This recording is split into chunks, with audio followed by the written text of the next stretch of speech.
어느 철학자가 실수로 교도소에 들어가게 됐는데 거기서 절도범 친구를 같이 만나게 됐습니다. 이 도둑이 어느 날 철학자에게 말했어요. 우리 달이 없는 금음날 밤에 이 감옥에서 빠져나갑시다. 가만히 생각해 보니까 여기서 썩어 지나는 것보다도 탈옥해야 되겠다는 생각을 함께하고 드디어 기다리던 날 도둑과 철학자는 교도관의 눈을 피해서 살금살금 지붕 위로 올라가게 되었습니다. 그런데 그만 도둑이 발을 잘못 디뎌가지고 기와장 하나가 아래로 떨어지고 말았어요.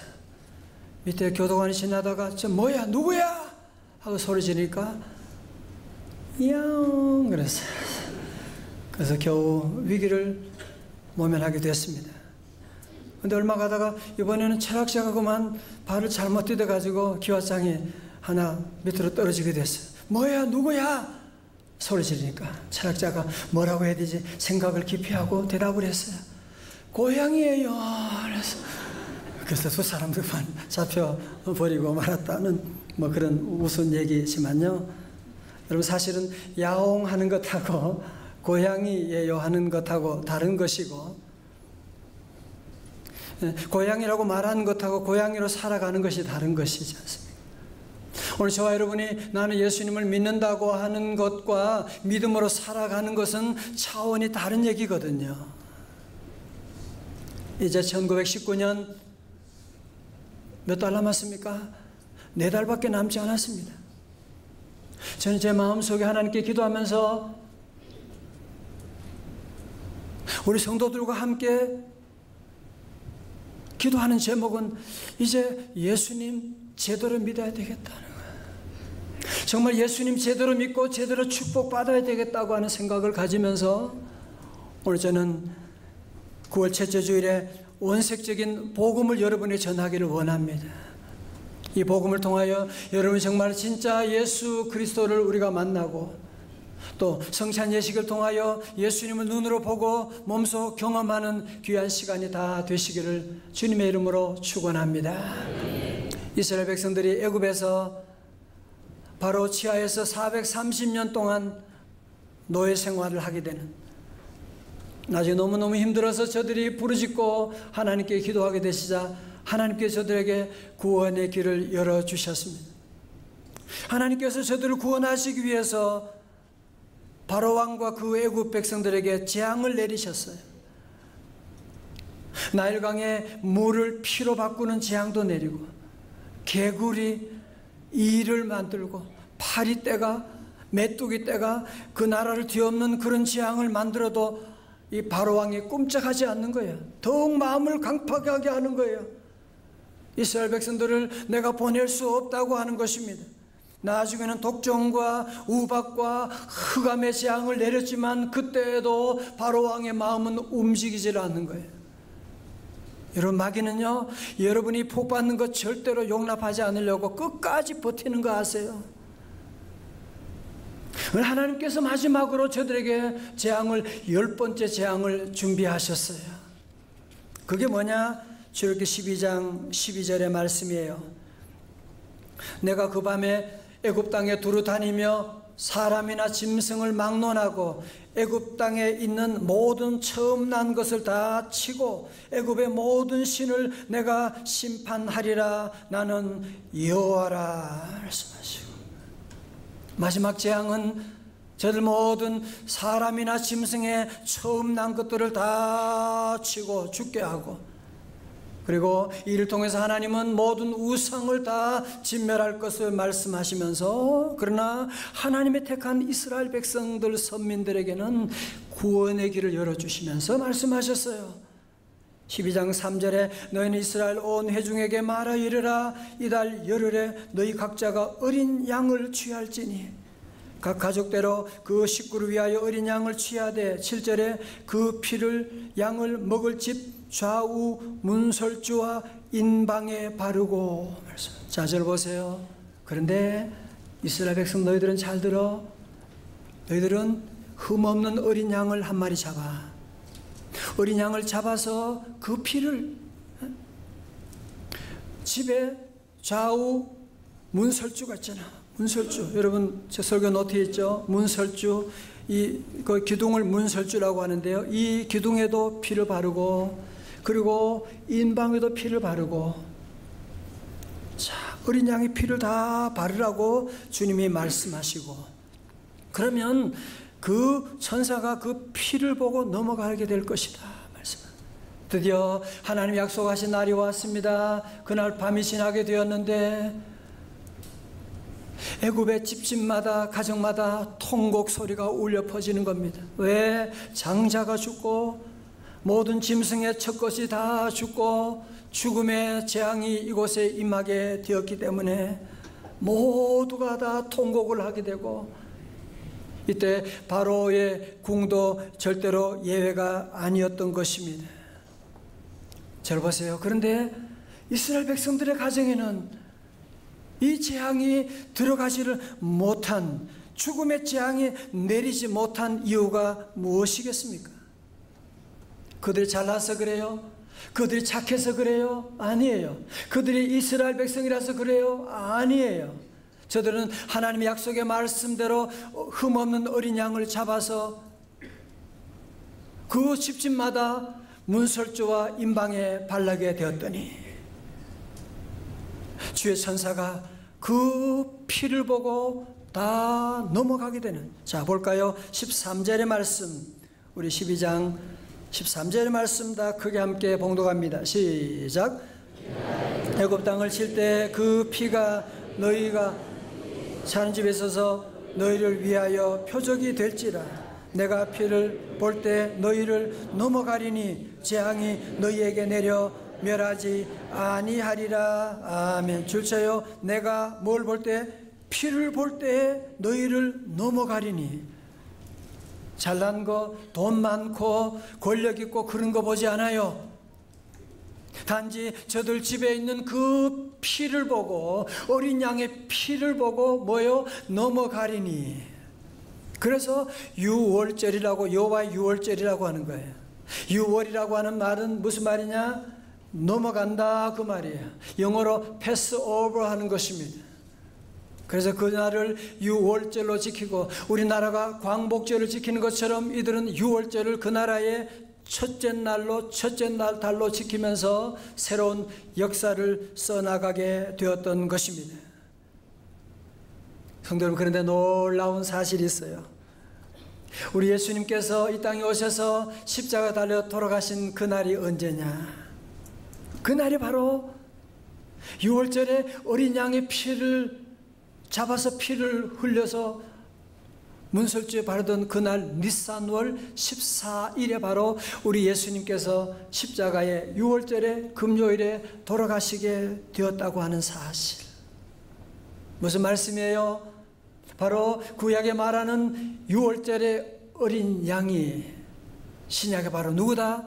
예수 그리스도이시다 말씀하는 거죠.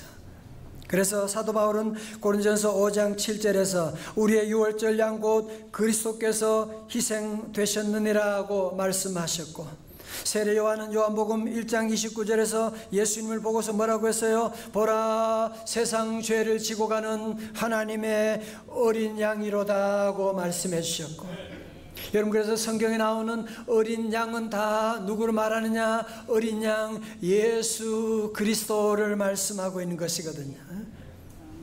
예수 어린 양 존귀한 이름,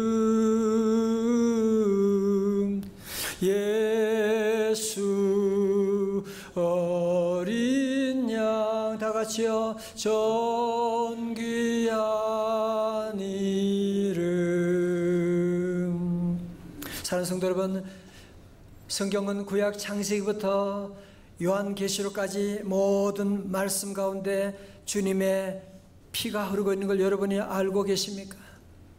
종교개혁자 마르틴 루터는 말하기를, 성경을 짜면, 성경을 찌르면 거기에 보혈의 피가 나오게 된다. 마치 우리가 우리의 몸을 찌르면 어디를 찔러도 피가 흐르는 것처럼, 성경은 어디를 찔러도 어디를 보아도 주님의 보혈이 흐르고 있다고 말씀하고 있는 거죠.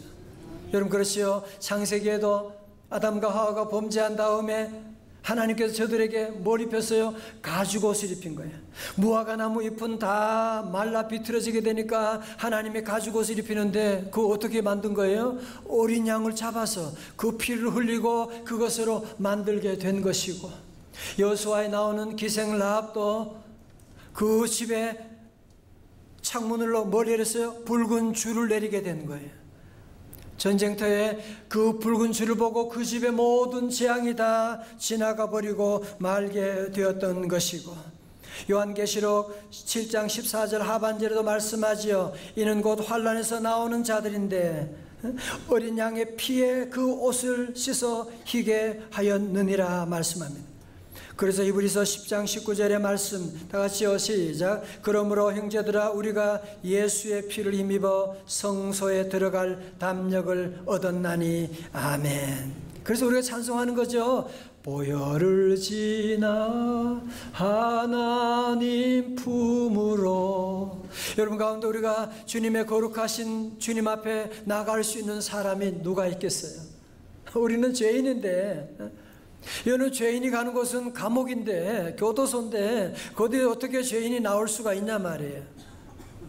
우리는 보혈의 능력을 의지해서 오늘도 주님 앞에 나오게 된 줄로 믿습니다. 저는 한 가지 좀 유감스러운 일은, 우리가 성경 옛날에는 아시죠? 이 성경 여기 밖에 붉은색으로 칠했잖아. 근데 요즘은 언제부턴가 여기에 금박을 칠해가지고 번쩍번쩍 거리게 만들고, 그때부터 사람들이 성경을 안 보게 되는 거예요. 여러분이 성경에 붉은색을 칠한다는 것은 뭘 말하느냐? 바로 그것이 어린 양의 피를 말하는데, 붉은색이 더 좋지 않습니까? 그죠? 출판사를 만드시는 분 성경 만들 때도 붉은색으로 한번 만들어 보면 좋겠다 생각을 가지고. 여러분 그렇습니다. 우리가 예수 믿는 것은 여러분 그냥 교회 다니는 게 아니에요.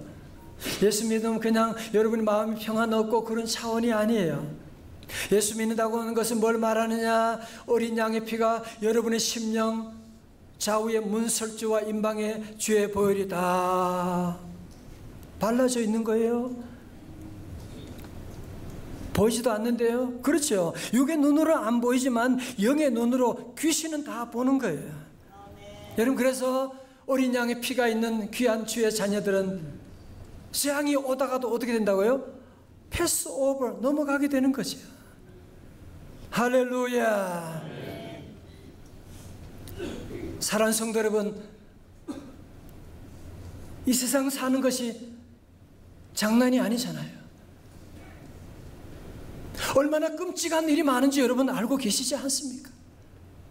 저도 살아가는 동안에 수많은 재앙들을 경험하고 수많은 죽음들을 보고 사고를 당하고,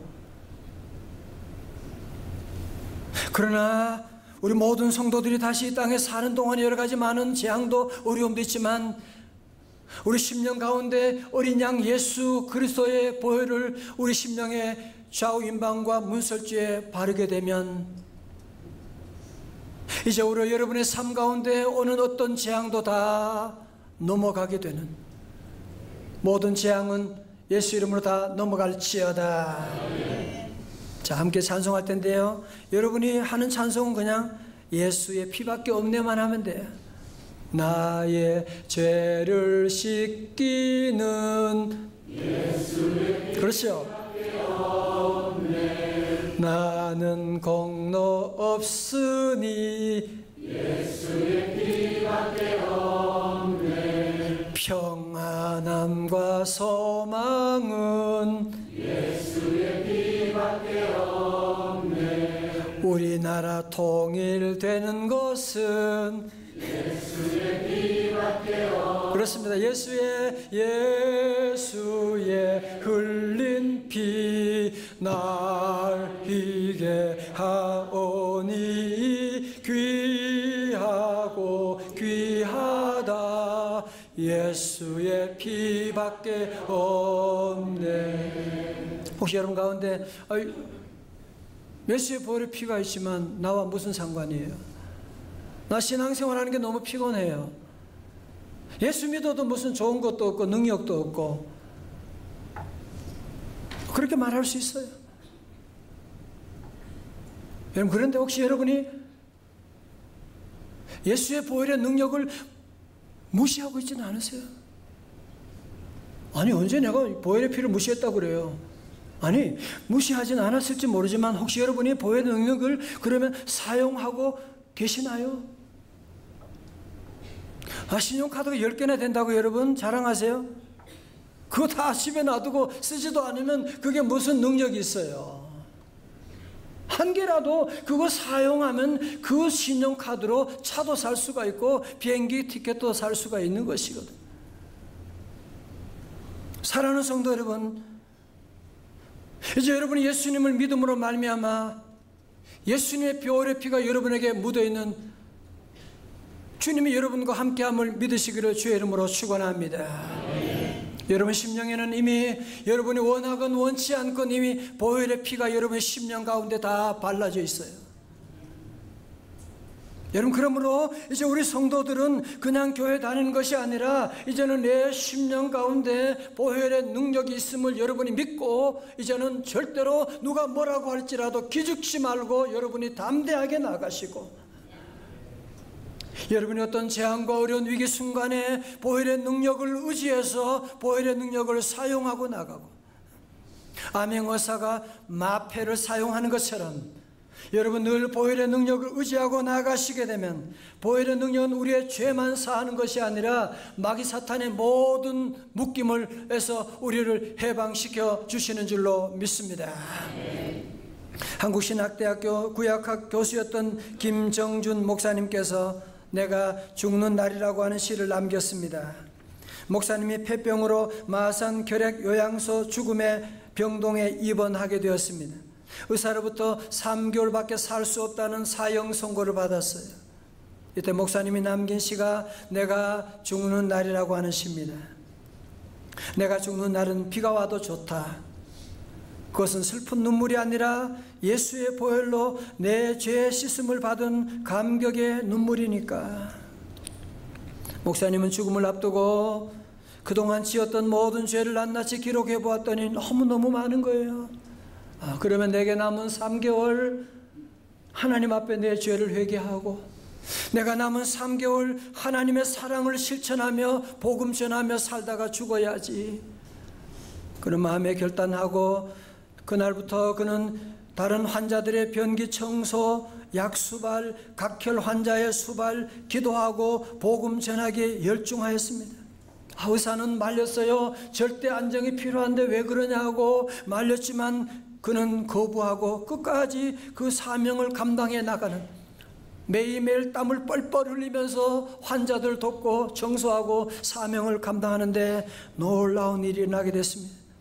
죽을 병에 걸렸으면서도 자신의 몸을 돌보지 않고 봉사하는 가운데 그의 병이 치유함을 받고 건강하게 퇴원하게 되어서 한국 구약학의 기초를 만드는 귀한 일들을 감당해 나가는, 이것이야말로 보혈의 능력이 아니고 무엇이겠습니까? 요즘 우리나라 많은 분들이 우리 대한민국의 앞날을 걱정하는 분들이 참 많이 있어서 기도하는 가운데 저는 마음속에 하나님 주신 음성이 있고, 사랑하는 성도 여러분, 우리 대한민국 절대로 망하지 않습니다. 하나님이 보호하는, 하나님이 함께하는 민족입니다. 여러분, 소돔과 고모라 죄가 많아서 망했나요? 악인이 많아서 망했나요? 세상은요 원래 죄가 많은 게 세상이에요.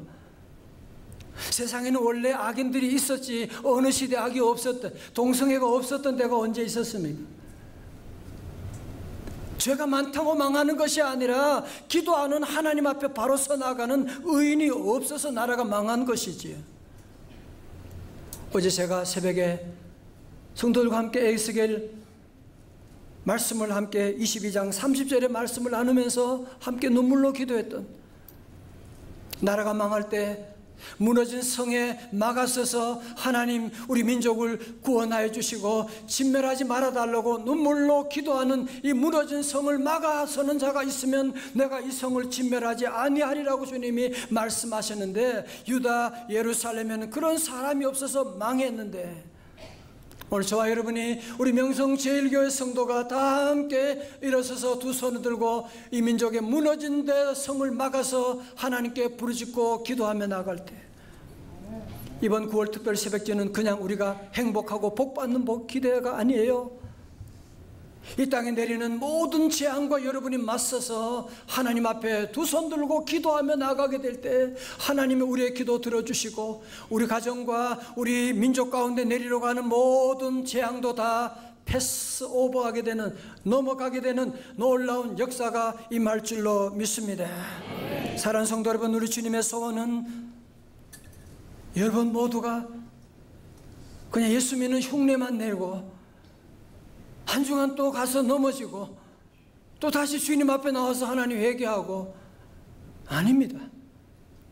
이제 여러분이 이번 2019년 가을에는 정말 복음의 능력, 보혈의 능력을 여러분이 의지하고 나가고, 악한 마귀 사탄이 여러분을 유혹할 때라고 할지라도 보혈의 능력, 십자가 능력을 여러분이 붙잡고 나가게 되면 우리에게 다가오는 수많은 재앙들 10가지, 100가지가 온다고 할지라도 보혈의 능력으로 넉넉히 이겨나가는 우리 성도들 다 되시기를 주님의 이름으로 축원합니다.